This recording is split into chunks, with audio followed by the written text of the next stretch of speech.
Hello, everyone. We'll get started in just a couple minutes.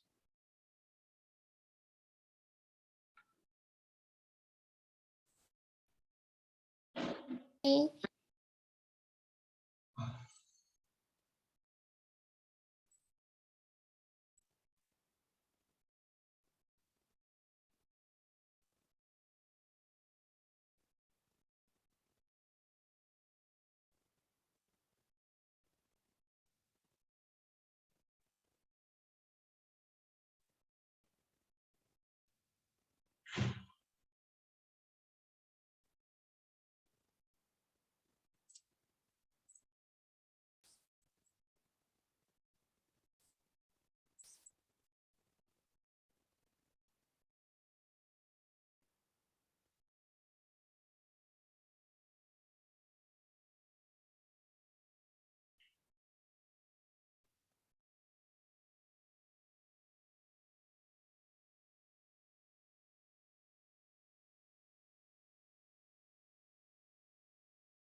All right, let's go ahead and get started.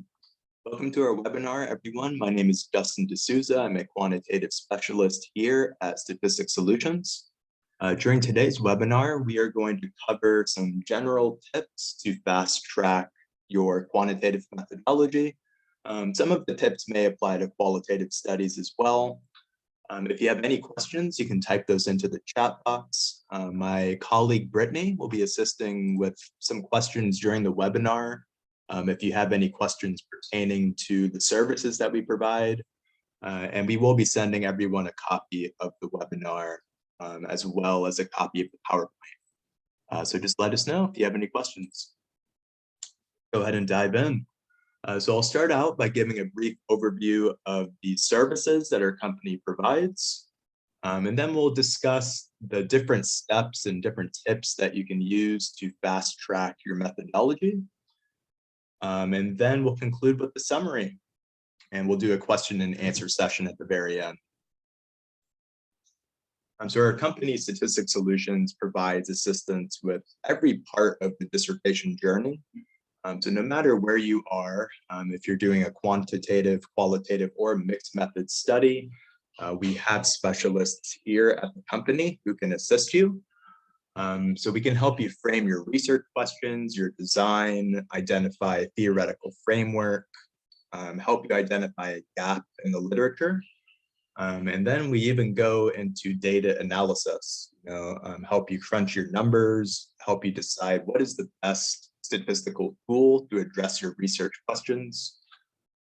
We can host surveys for you on SurveyMonkey, and we can help with PowerPoints for defense, IRB forms, and we can even help condense your dissertation or thesis into a journal publication.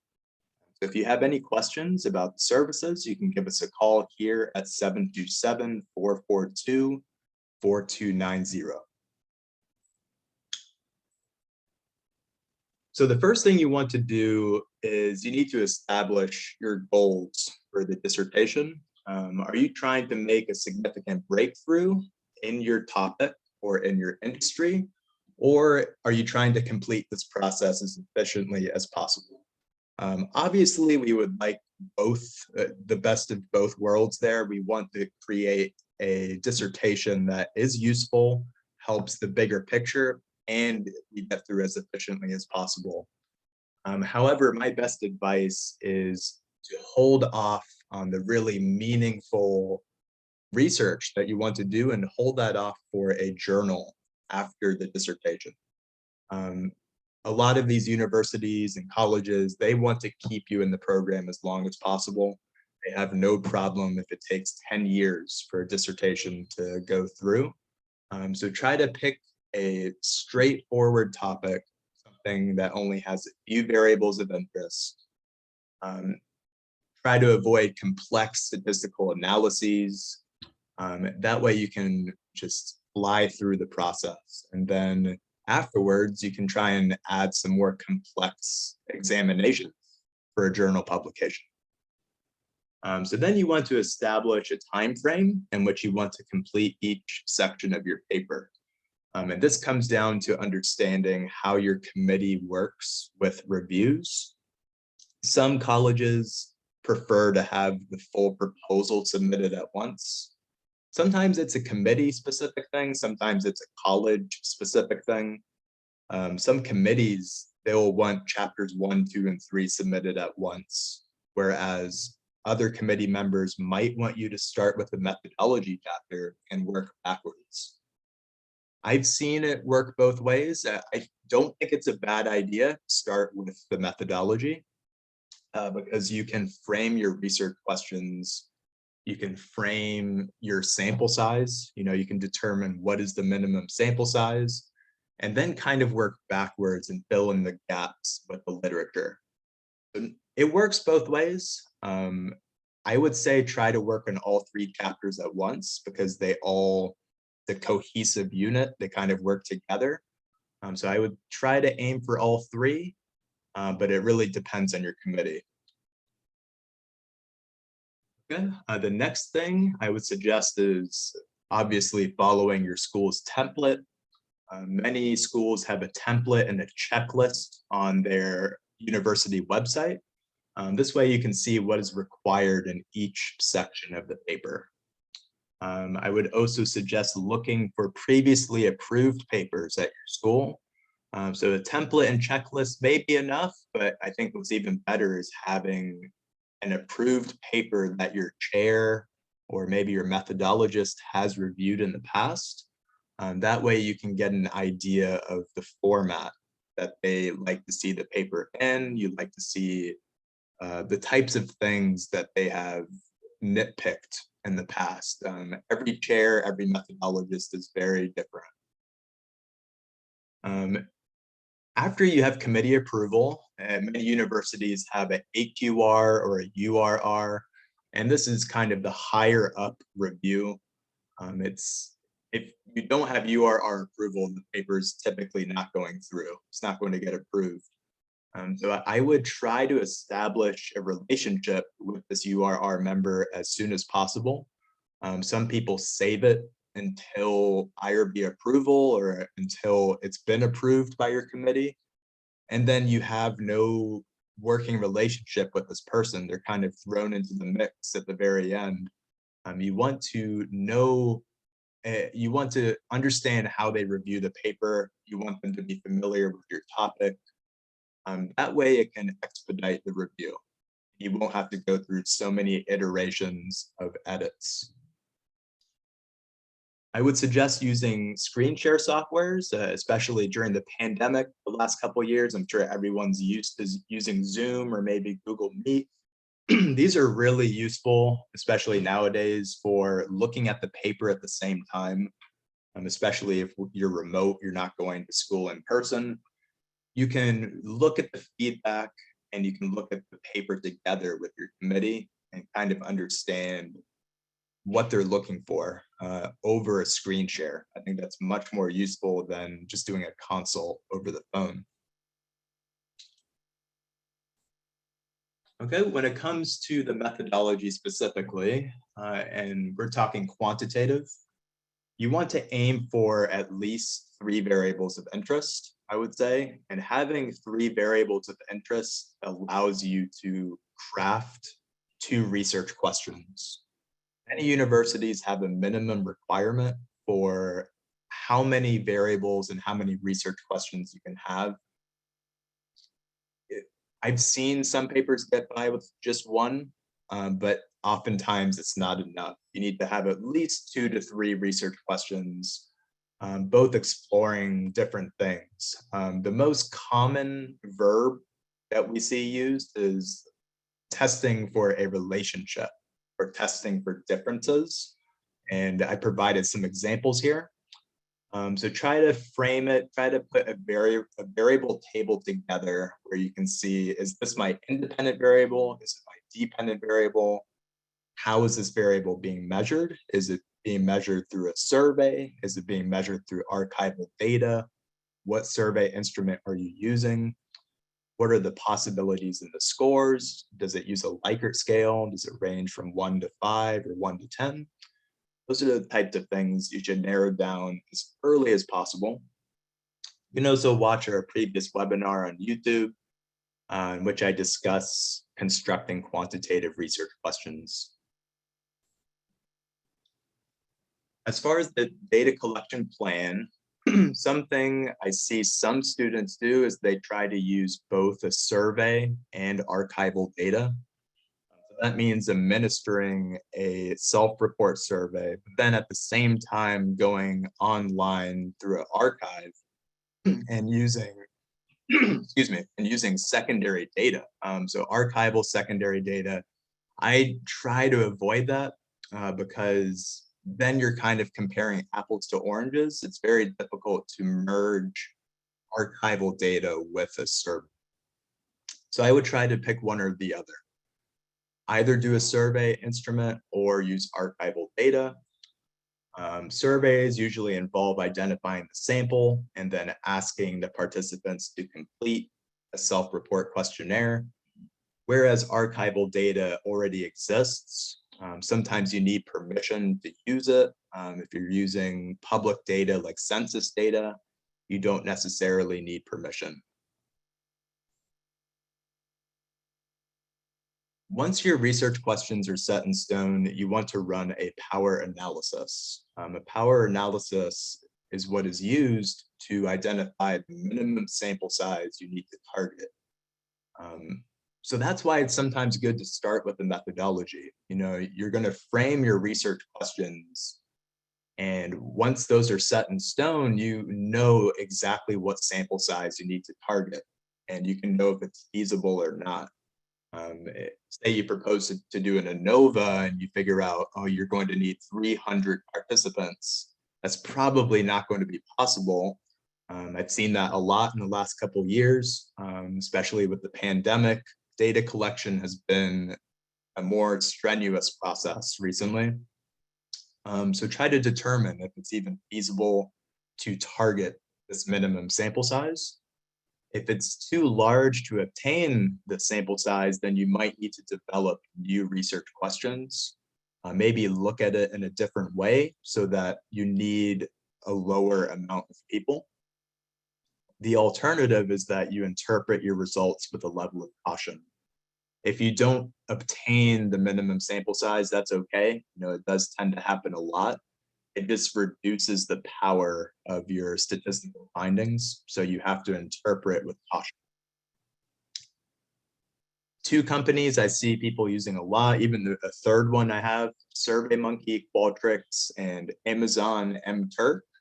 Those are three companies a lot of students use today to collect data.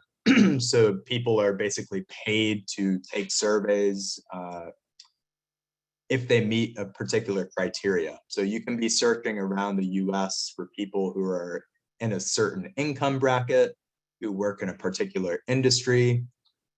SurveyMonkey and Qualtrics and Amazon can all pinpoint that particular demographic, and then they charge you per response. SurveyMonkey, in my experience, and Amazon mTurk are the most affordable. Qualtrics is a bit more expensive, but Qualtrics has better customer support. You can always get someone on the phone, and they're very efficient with email. SurveyMonkey, not as strong of a customer service department, I would say, but it's cheaper. So I guess you give and take the money and how quickly they are at responding to you.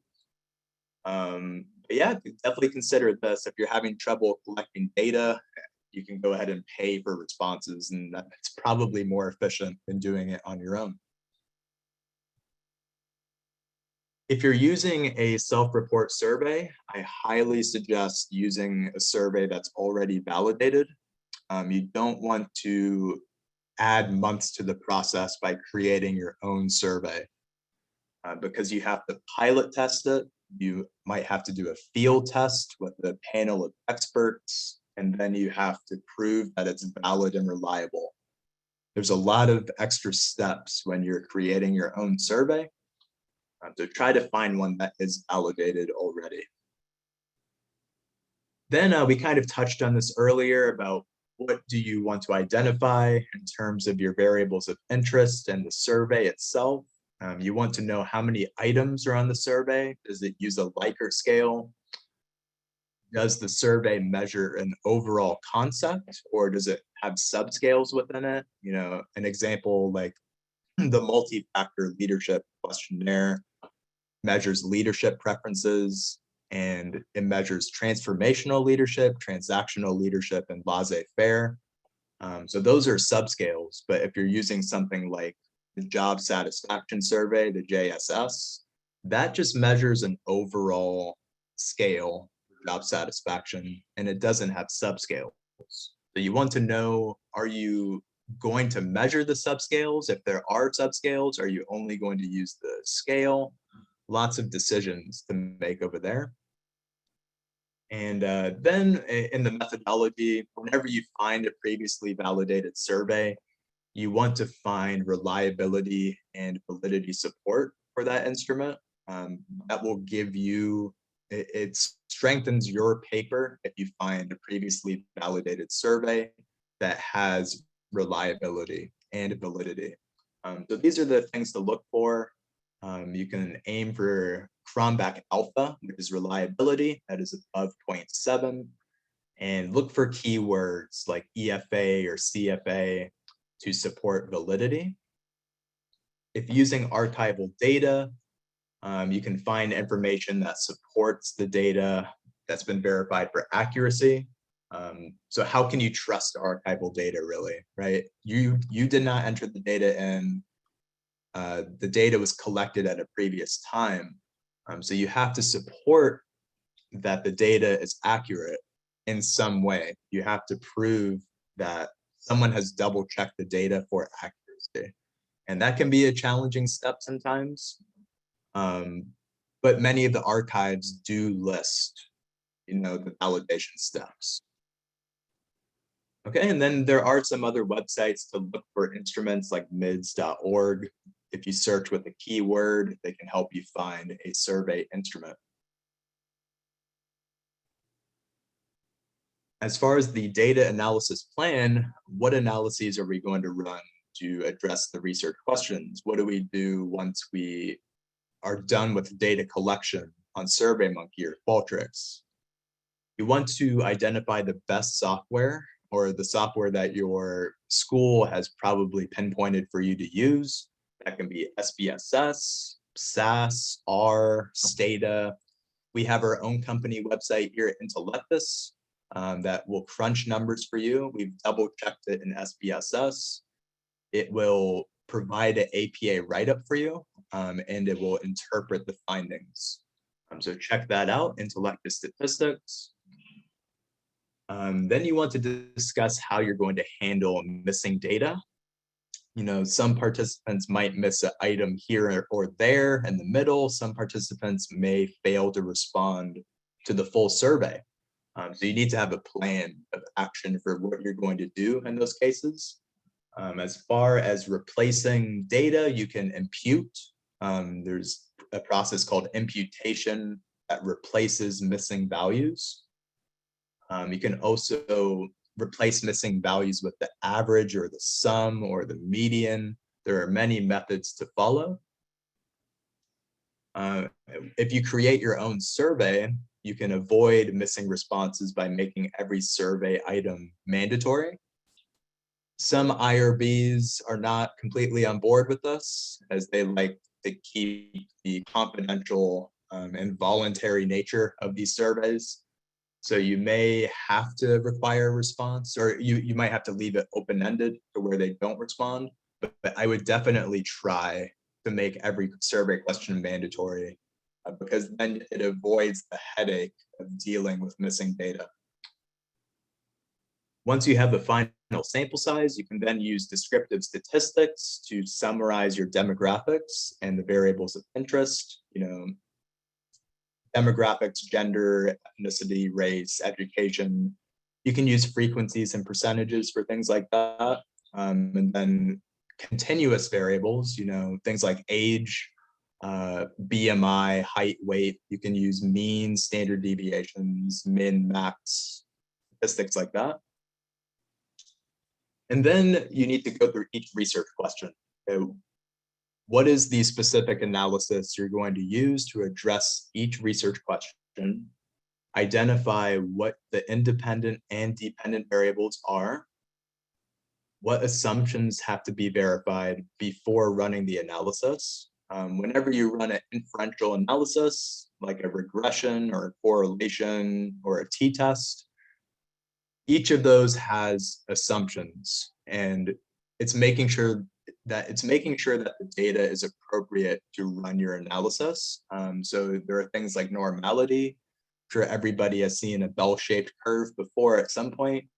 That's what normality is testing. There's homogeneity of variance, linearity. There are a ton of assumptions to check, and you can find those at Statistics Layered, the company, or it's a website. I can show you right here. So say you want to look for the assumptions of a linear regression. You can just put linear regression, statistics layered. And we can go over here, and they use SPSS to teach, and how they show visualizations in SPSS, which I think are really helpful. But then they go through the assumptions. What are the assumptions that you should have for a linear regression? And in this case, there are 8 of them. Okay, so you'll want to go through each of those.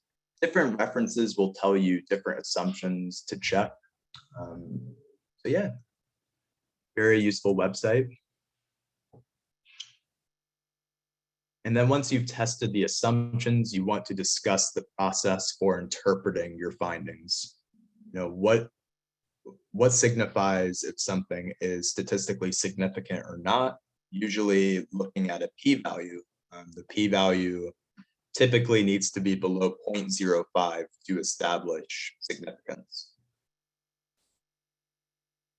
So in summary, I would say you first want to maintain consistent communication with your committee. Try to start off on a good note with them, do weekly check-ins if possible. Identify the timeframes in which they want you to complete certain sections, and every week try to submit something, at least an update. In addition to the committee, you want a relationship with the URR member. That's that final AQR URR member who just on a whim can slash a paper after your committee approves it because he doesn't like how something might be reported. So you want to have a good relationship with that reviewer as well. Then you want to follow the school template and the guidelines. Look for approved papers from your school, as that can give you a great model for your own paper. Aim for at least 3 variables of interest. And having 3 variables will allow you to have 2 research questions. Use either survey research or archival data. I would not suggest using both. Don't use a survey and archival data. Select one method. Then you can run a power analysis. Once your research questions and variables are set in stone, you can run a power analysis to identify the minimum sample size and determine the feasibility of collecting the sample. Consider using SurveyMonkey or Qualtrics for the data collection process. They charge for responses. If you give them a criteria, they can aim for those particular people. Qualtrics is really good for specific criteria, you know, when it comes down to employment, salary, location in the US, and they have better customer support. However, they are more expensive. SurveyMonkey is a little more liberal. They also have criteria that you can use to target people.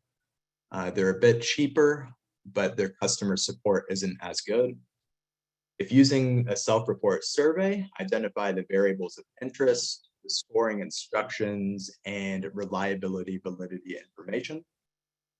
Try to avoid creating your own survey because that can add months to the process. And then you want to have a plan for analysis once you've developed your research questions. Are you planning to use descriptive statistics? Are you using a regression model?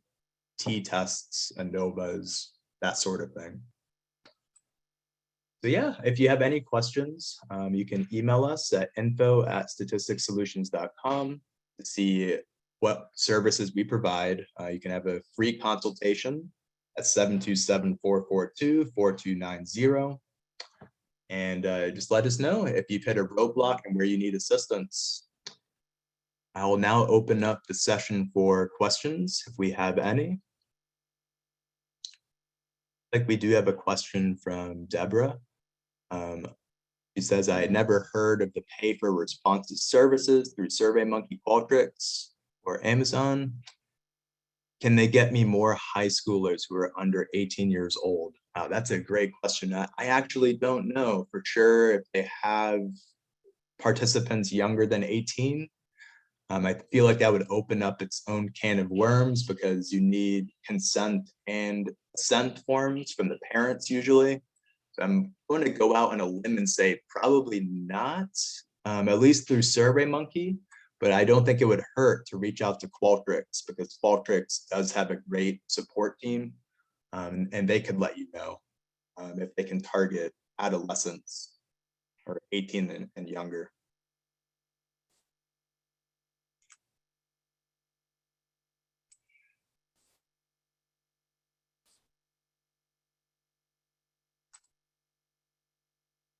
Okay, do we have any other questions?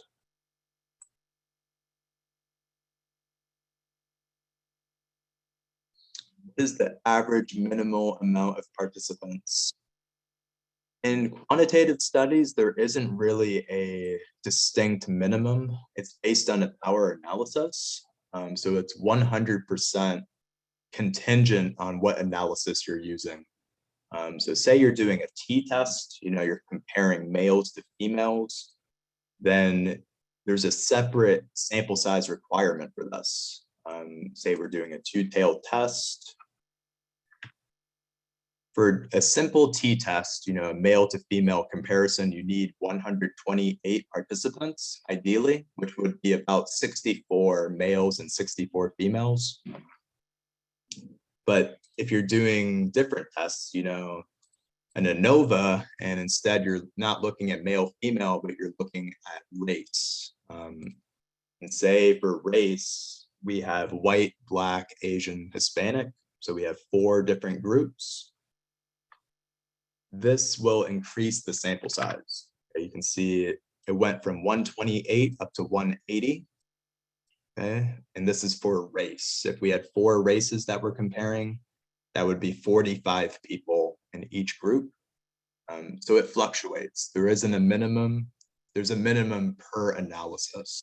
So do you know what analysis you've proposed?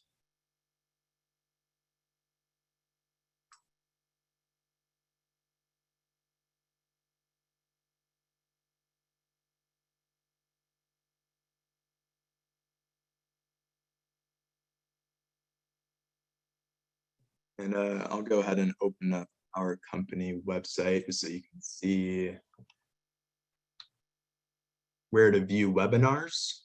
And I'm sure some of you have already seen this. You can view upcoming webinars here on this link. And you can view the past webinars we've done with all the recordings on this link.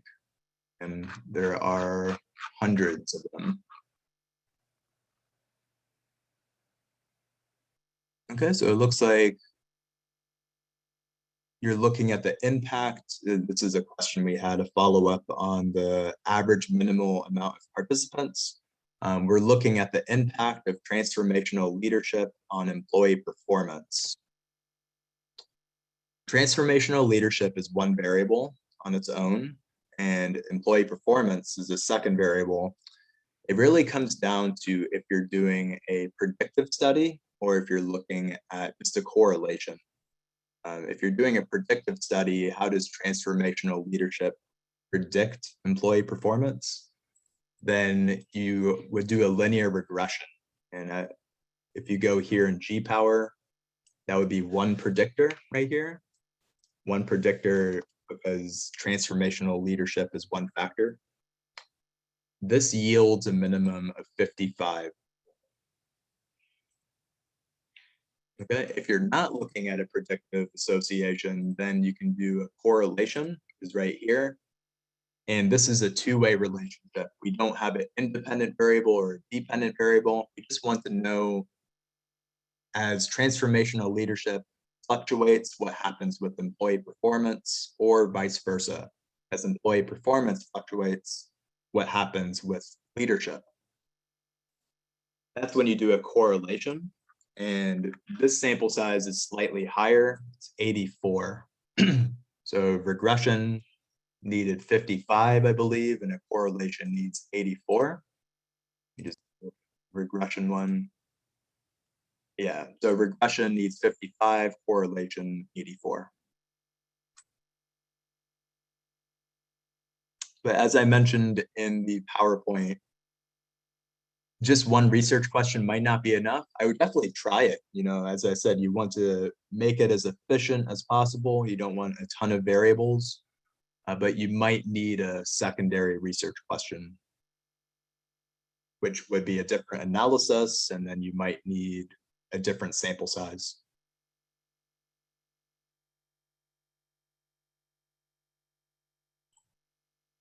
Do we have any other questions?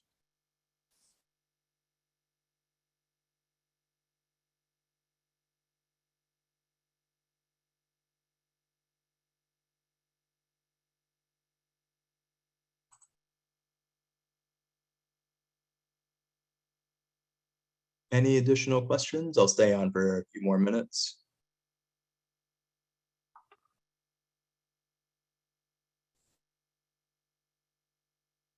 And we'll be sending everyone a copy of the webinar and the PowerPoint.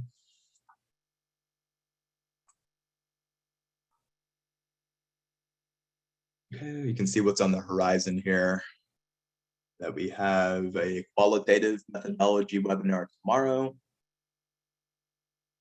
We have a breakdown of regression models next week.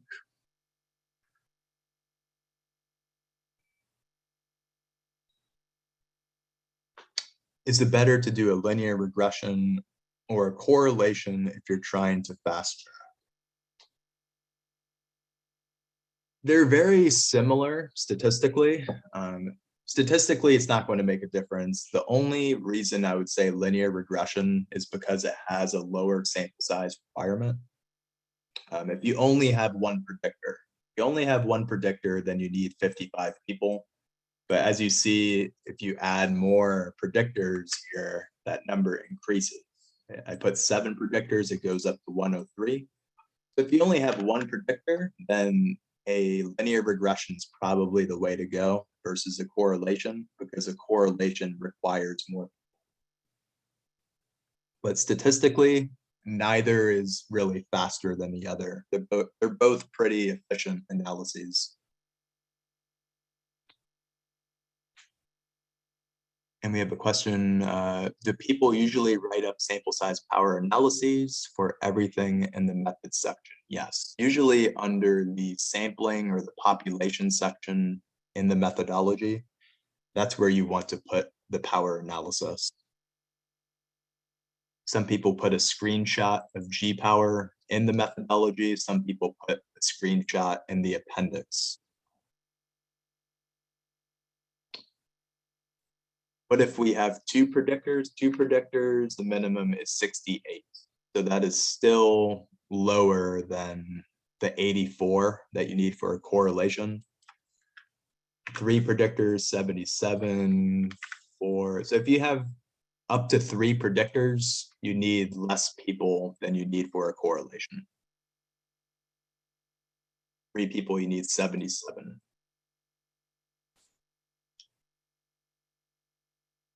Okay, does that make sense?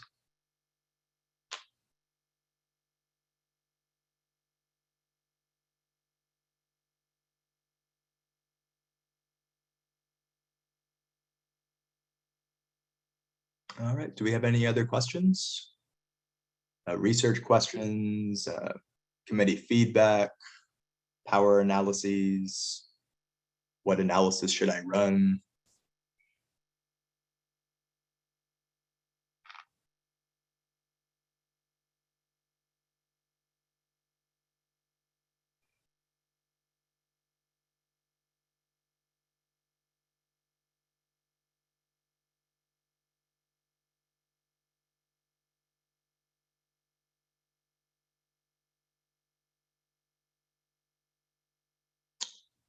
Okay, we have a question. Will you discuss the benefits and differences between listwise and pairwise deletions? Wish I was more knowledgeable about this to give you a great answer, but listwise deletion is when, say you're running a regression model and you're running a regression model and you have 5 predictors and somebody's missing data for one of those predictors. They're going to be excluded from the entire regression just because they missed one variable. Pairwise deletion is used when someone's only missing one of the variables, then they can still be included in a regression model. If they're missing only one of the 5 predictors, they can still be included in the regression. I tend to go with listwise deletion because I like to have a uniform sample size throughout the entire analysis, really throughout the entire chapter, throughout the entire results chapter. After making reductions, I like to have one sample size that applies to descriptives, inferential analyses, assumption testing, everything. So I would steer towards listwise just because it's more consistent, because you have one uniform sample size for everything.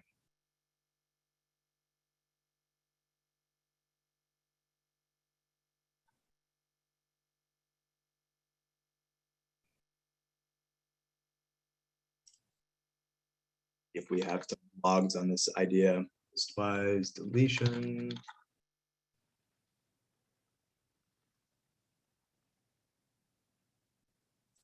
Yeah, it looks like we have a blog topic on this. I'll put in the chat box.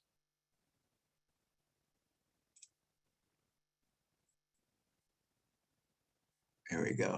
Just sent it as a reply, and I'm just seeing the comments in the chat. I apologize. I was only looking at the question and answer box.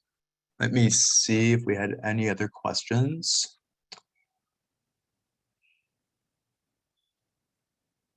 What was the website in the presentation to help determine the power?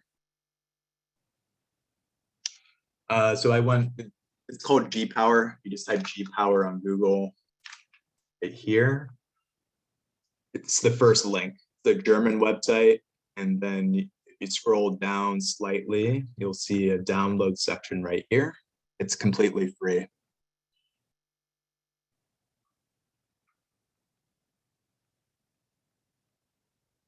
And we had a question, what would be a good test to run using the MLQ survey, looking at leadership style impact on performance? I was considering a t-test. Am I on the right track? A t-test usually requires groups. So it's like, are you testing for differences? That's the key thing. Are you testing for differences in leadership between males and females? That would be when you do a t-test. A t-test is also used when you have pre and post data that you've matched. So pre-test, intervention, post-test, the people come back and do a post-test. That's also an example of using a t-test. I think in your example here, it would just be a regression model. And leadership style, if you're using just transformational leadership, then you can do a simple linear regression on performance. How does transformational leadership predict performance? But the MLQ also does measure other factors, transformational, transactional, and laissez-faire leadership. So you could do a multiple linear regression. If you have one predictor, it's called a simple linear regression. If you have more than one predictor, it's called a multiple linear regression. I think those are your best bets, one of those two, simple linear or multiple linear regression.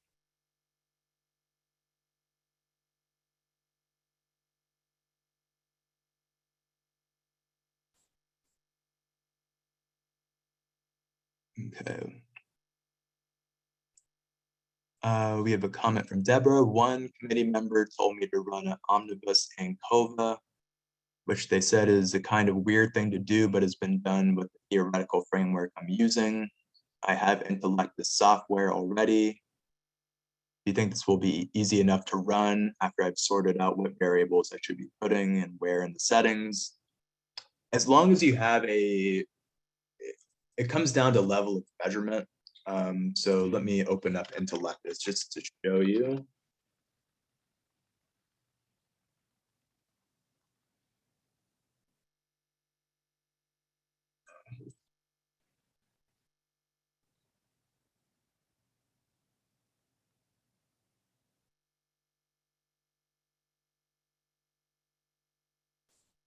The key thing to do a ANCOVA is that you need a continuous covariate.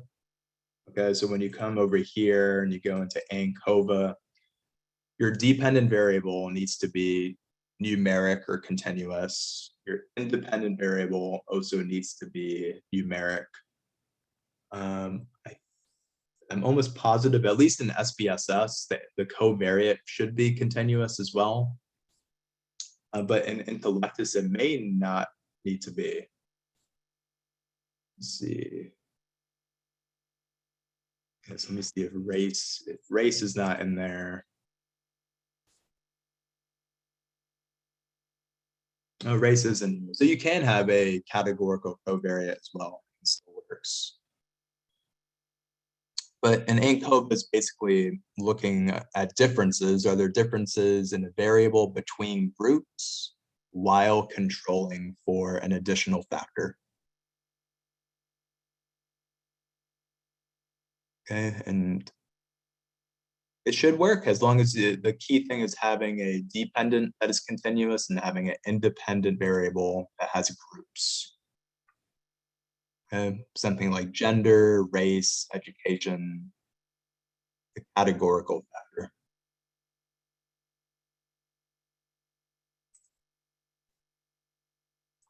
All right.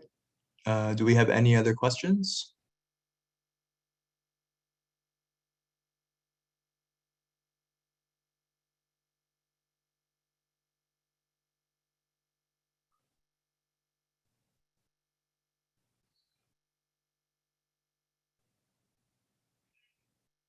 All right, sounds good, Deborah. Thanks for joining us. And if you have any questions about the software, you can email tech support as well. Under the help menu up here, top right, and you can email technical support if you have any questions about the software. What tool was used to determine power? It's called GPower right here. We calculated the minimum sample size, but you can calculate power as well. Change the type of analysis to post hoc. You can see this computes the achieved power. This is the best and most popular software to use for a power analysis. So just type GPower into Google. I put it in the chat box as well.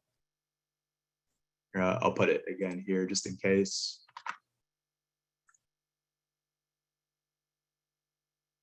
There we go. I'll put it as an answer for your question. There we go.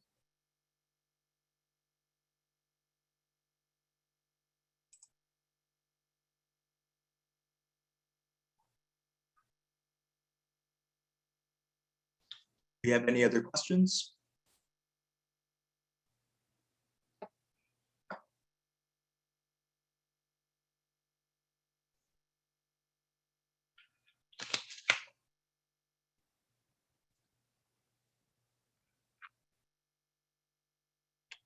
All right.